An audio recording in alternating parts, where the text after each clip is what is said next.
अस्सलामु अलैकुम वरहमतुल्लाहि वबरकातुहू।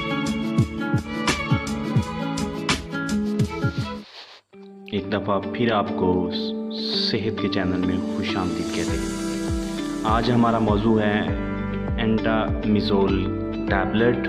ये आसानी से मुयस्सर आ जाती है। ये इन्फेक्शन के लिए बहुत आइडियल है, चाहे आपको पेट की इन्फेक्शन हो या कीड़ों के लिए आप कहें, या छोटे छोटे मुन्ने मुन्ने कीड़ों के लिए, या आपको खून की नाली में इन्फेक्शन हो जाए, आपके पेशाब की नाली में इन्फेक्शन हो जाए, आपकी ब्रेन की किसी नाली में इन्फेक्शन हो जाए, किसी भी किस्म के बैक्टीरिया के ख़िलाफ़ ये बहुत ही आइडियल टैबलेट है। और ये टॉप 10 फार्मा की अवेलेबल है, आप आसानी से ख़रीद सकते हैं। एंटामिज़ोल DS।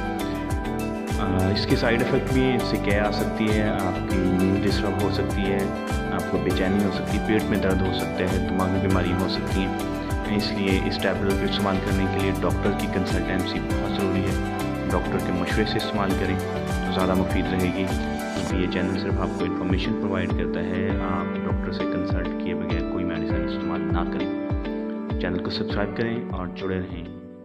अस्सलाम।